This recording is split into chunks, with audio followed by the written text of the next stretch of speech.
Far, far away, in the middle of the vast blue ocean, where rolling waves sweetly rose and fell, a distant island lay.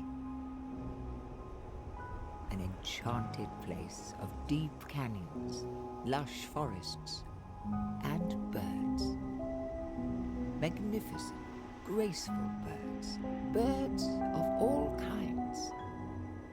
And to this glorious land, the scientist Jim Jacoby traveled.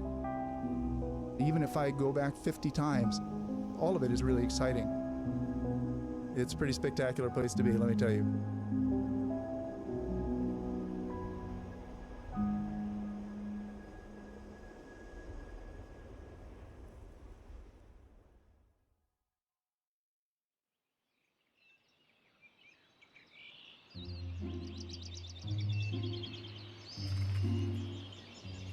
Each year, Jim journeyed to the island.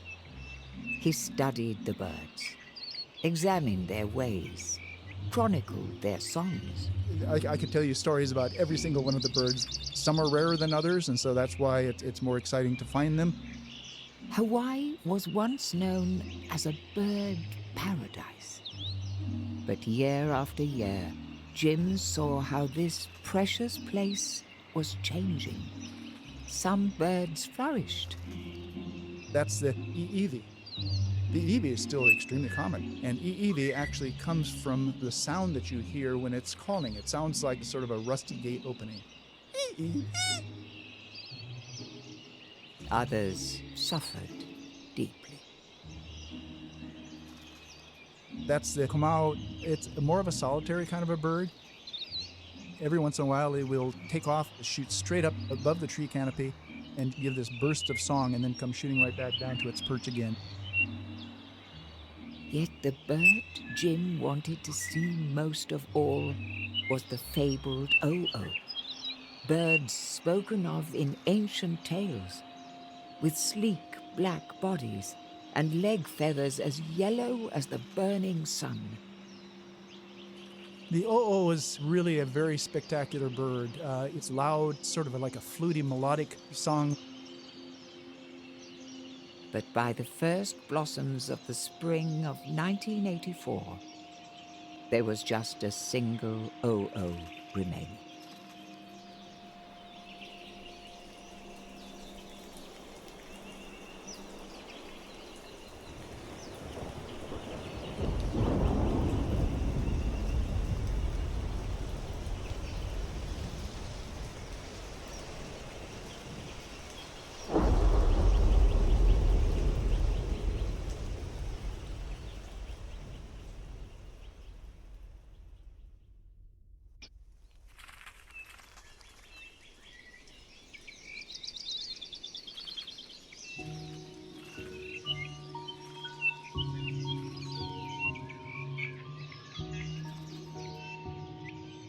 Right from the start, Jim Jacoby knew this journey into the cloud forest was to be special.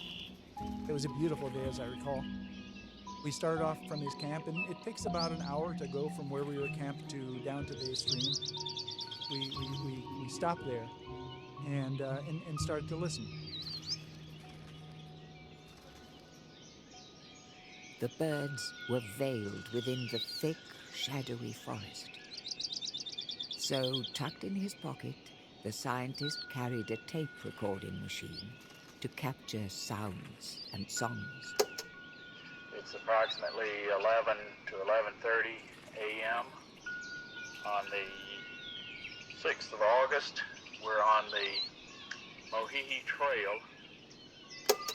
Then, deep in the Alakai's Valley, Jim heard the Oo, as clear as a bell. The hair on the back of my neck sort of stood up. He listened for a while, and then, to his amazement, it flew into view, settling on a nearby tree. This was his chance. It's really quite amazing. the OO that we were seeing there at that time was the last one. So I turned on the tape recorder. Look, a tape recording machine is in your hand. Press record.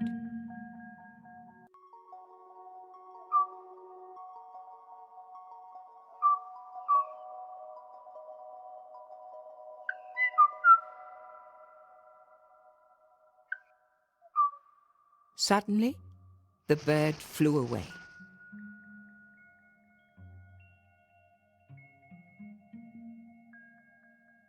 Jim looked down.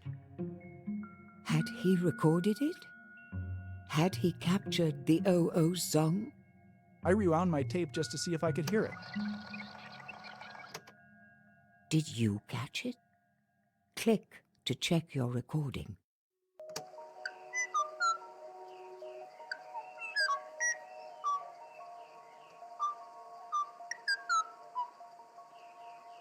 And then, As I played it, immediately, within a few seconds, the bird came flying right back to where we were. You could see it sort of checking us out and looking around, and the head going back and forth. Two things hit my mind almost simultaneously. The first one was, wow, the playback brought the bird back into it. That's really exciting. suddenly, the tragedy struck him. And then the second part that hit me like a strong punch to the head was the reason it came back was it heard something that it hadn't heard for a long time.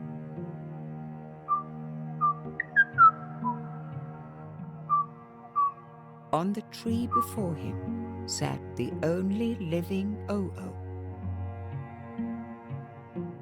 Wondrous and glistening, but all alone in the world. The mate it sought, not to be found.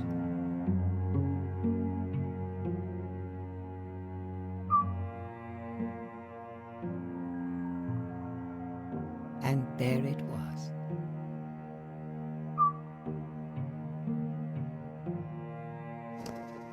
The last Oo moved through the air and disappeared into the darkness of the forest.